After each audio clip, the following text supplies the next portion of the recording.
Stratford upon Avon, ¿eh? Primavera de 1564. La fecha exacta de nacimiento, bueno, no la sabemos. Se dice el 23 de abril, por tradición, pero lo que sí consta es el bautismo, el 26 de abril, de un niño llamado William Shakespeare. Un nombre que, ¿quién lo iba a decir, no? Se convertiría en sinónimo de teatro universal. Bienvenidos, hoy vamos a hacer una exploración bastante a fondo de Shakespeare. Tenemos aquí un dossier con registros, análisis. La idea es intentar ver al hombre detrás del mito, su obra, su mundo. Vamos a ver los documentos que hay, claro, pero también esas lagunas, esos debates que todavía existen. Y hablaremos de ese libro tan importante, el First Folio. Entonces, empecemos a armar el cuadro con lo que sí está confirmado.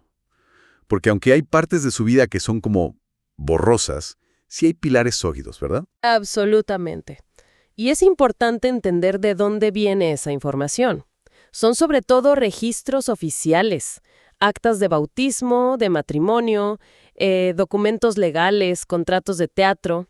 Tenemos el bautismo, sí, 26 de abril de 1564, luego el matrimonio con Anne Hathaway en noviembre de 1582, y un detalle que siempre se comenta, él 18 años, ella 26.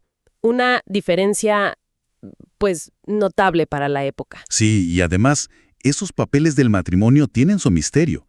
Hay una licencia del día 27 que menciona a una tal Anne Whately. Exacto. Pero al día siguiente sale una fianza que asegura el matrimonio con Anne Hathaway. ¿Error del escribano? Algo más. Es de esos detalles que te muestran lo fragmentario que es todo. Hija en 1583. Y luego los mellizos, Hamnet y Judith, bautizados el 2 de febrero de 1585. Pero también está documentada la tragedia. El entierro de Hamnet, su único hijo varón, el 11 de agosto de 1596. Tenía solo 11 años. Es inevitable pensar cómo pudo influir eso en su obra, ¿no? Tanta exploración del dolor. Cierto. Y el cierre del ciclo. La muerte, el 23 de abril de 1616, según el calendario juliano. Justo la misma fecha que la tradición da para su nacimiento. ¡Qué curioso! Su testamento, que es un documento fascinante y ya hablaremos de él, lo firmó un mes antes, el 25 de marzo. Y lo enterraron allí mismo, en la Holy Trinity Church de Stratford. Y volviendo a las fuentes, es fundamental entender qué tipo de visión nos dan. Sabemos mucho del Shakespeare propietario, del que tenía pleitos, del accionista de la compañía teatral. Lo vemos en su vida pública, en lo económico. Pero el Shakespeare íntimo, sus pensamientos, la vida familiar de puertas para adentro, eso se nos escapa casi por completo. Hay como una tensión ahí, ¿no? Entre la figura pública, que sí documentamos, y ese universo interior tan rico de sus obras. Totalmente. Y esa falta de rastros personales es súper evidente en un periodo, entre 1585, después de nacer los mellizos, y 1592, los famosos años perdidos. No hay ni un solo papel que diga qué hizo o dónde estuvo. Se ha dicho de todo, que si fue maestro, soldado, actor itinerante, pero la verdad son solo hipótesis. Pero entonces, ¡zas! 1592. Reaparece. Y en Londres. Y no de cualquier forma. Aparece en un panfleto póstumo, Green's Growth's Worth of Wits, escrito por un rival, seguramente Robert Greene, y lo pone verde. Lo llama Upstart Crow, o sea, cuervo advenedizo, un engreído, y Shake Scene, algo así como sacude escenas, burlándose de que un actor se atreva a escribir. Es paradójico, ¿no? La primera prueba clara de que estaba en Londres y tenía impacto es un ataque furibundo. Exactamente. Y por eso es tan importante. Esa hostilidad es la mejor prueba indirecta de que Shakespeare, para 1592, ya no era un cualquiera. Ya estaba destacando, molestando a algunos. Probablemente ya tenía obras como la saga de Enrique VI representándose. Esa crítica tan ácida es la confirmación de que había llegado, de que estaba triunfando en ese mundo tan competitivo del teatro londinense. Y se ve que no perdió el tiempo para consolidarse. No era solo un escritor, estaba metido de lleno en el negocio teatral. Actuaba, era el dramaturgo principal de su compañía, los Lord Chamberlain's Men, y algo muy importante, era sharer, accionista, o sea que compartía riesgos y beneficios. Ese es un punto clave, sí, para entender su carrera. Y esa compañía se convirtió en la más importante de Londres. El gran impulso vino en 1603. Sube al trono Jacobo I, y la compañía pasa a llamarse los King's Men, los hombres del rey. Patrocinio real directo. Imagínate el prestigio. ¿Y la estabilidad? Y financieramente una jugada maestra. En 1599, él y otros socios invierten en construir su propio teatro, el famoso Globe Theatre en la orilla sur del Támesis, su base de operaciones. Y un ícono. Shakespeare llegó a tener una parte importante, como un 12.5%. O sea que tenía el genio creativo y también un buen ojo para los negocios, sin duda. Un pragmatismo que seguramente necesitaba para sobrevivir y prosperar ahí. Pero no todo fue teatro. Hubo un momento, entre 1592 y 1594, que la peste cerró los teatros en Londres. ¿Y qué hizo? Pues se reinventó un poco. Se dedicó a la poesía narrativa. Y le fue muy bien, por lo que sé. Publicó Venus y Adonis en el 93 y La violación de Lucrecia en el 94. Poemas largos, estilo clásico. Sí, y tuvieron un éxito tremendo en su día. De hecho, se piensa que son las únicas obras cuya publicación él mismo supervisó con cuidado. Ajá. Y años más tarde, en 1609, salió otra publicación importante, aunque llena de misterio. Un Fuerto, un librito más pequeño con 154 sonetos suyos. Lo polémico es la dedicatoria del editor, Thomas Thorpe, a un tal Mr. W.H., que dice que fue el único inspirador de los poemas. ¿Quién era ese Mr. W.H.? Bueno, sigue siendo un gran enigma literario. Han estudiada. Pero volvamos a lo central, al teatro. La magnitud de su obra es simplemente abrumadora. Lo es. Piensa solo en las tragedias. La profundidad psicológica que alcanzó era inédita. Hamlet con su ser o no ser. Ese monólogo es, bueno, universal. Otelo y esa disección tan brutal de los celos. El rey Lear, esa mirada tan dura a la vejez, al poder, a la locura. Macbeth, la ambición que devora, la culpa. Son personajes y dilemas que nos siguen hablando hoy. Y luego tienes las comedias, claro.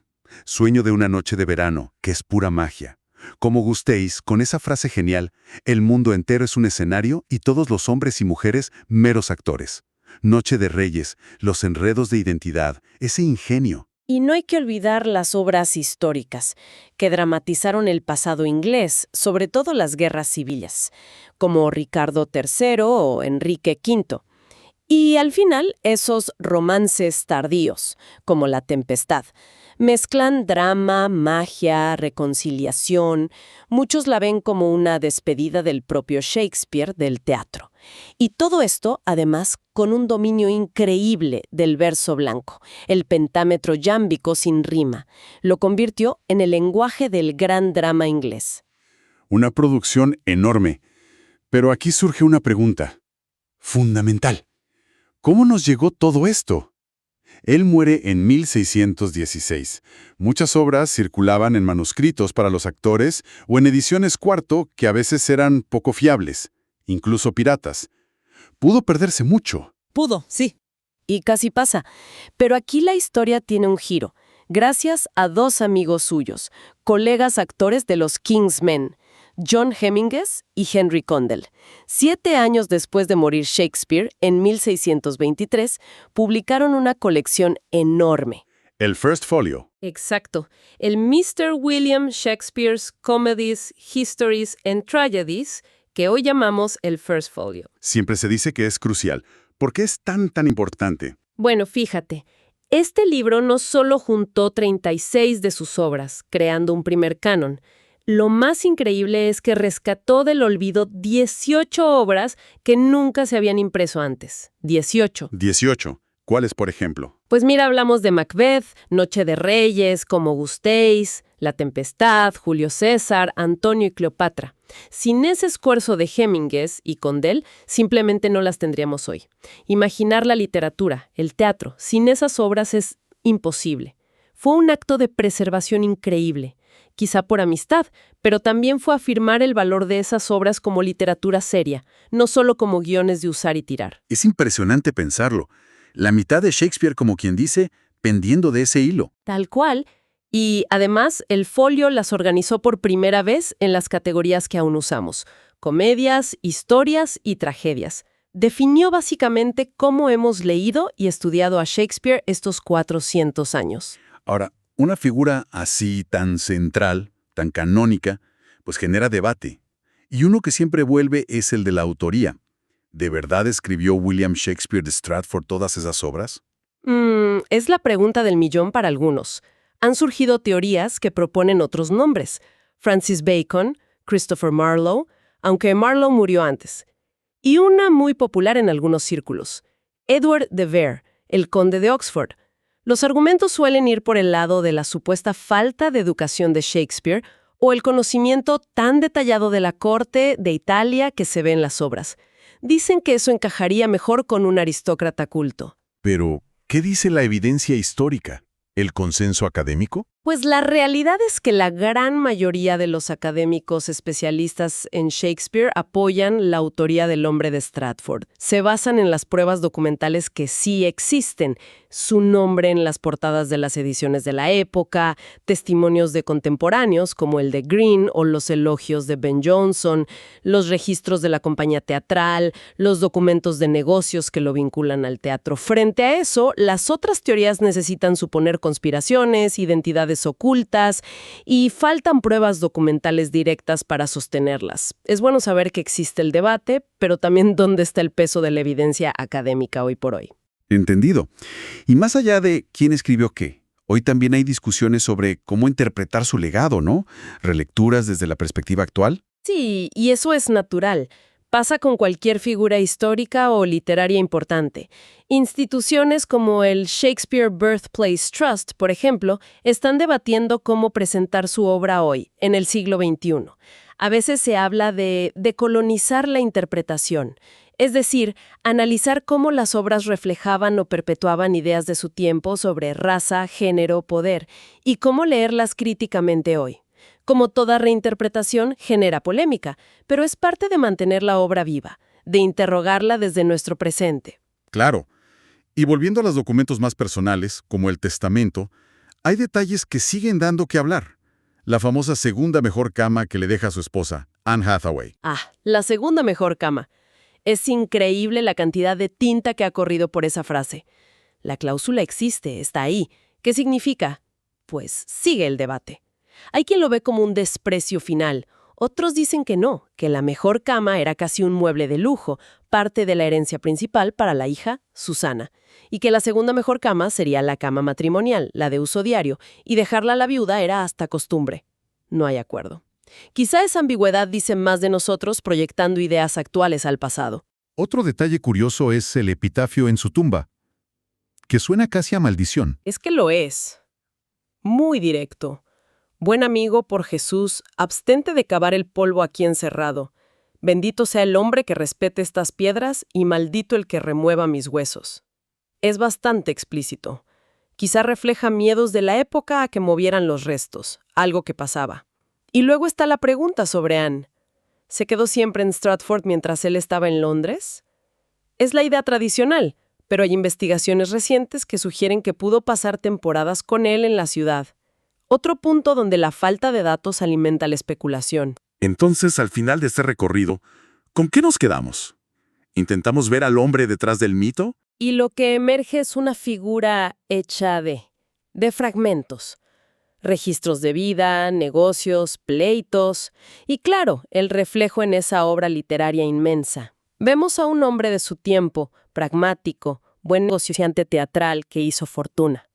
Pero inseparablemente vemos al artista, con esa capacidad asombrosa para capturar lo complejo del ser humano, pasiones, dudas, contradicciones. Y queda clarísimo que sin ese acto de amor o de visión comercial de Hemingway y Condell con el First Folio, nuestra imagen de ese artista sería muy, muy distinta, mucho más pobre. Sin duda alguna. A pesar de las lagunas en su biografía que seguramente nunca llenaremos del todo y de los debates que van a seguir, lo extraordinario es la vitalidad de su obra. Se sigue representando, leyendo, adaptando, en todo el mundo, en todos los formatos. Cada generación parece encontrar algo en Shakespeare que le habla directamente. Es un fenómeno cultural que no deja de sorprender. Y esto nos lleva a una última reflexión. Si volvemos a ese epitafio tan terrenal, ¿no? Esa preocupación casi física por la quietud de sus huesos. ¿Qué nos dice esa ansiedad por el cuerpo, por el descanso final, en alguien cuya obra alcanzó una especie de inmortalidad literaria? ¿Qué miedo sobre la posteridad, el olvido, la profanación podía tener el hombre detrás del bardo inmortal en esa Inglaterra de principios del XVII? Es una ventana curiosa a la mentalidad de la época y, quizás, a la propia humanidad de Shakespeare.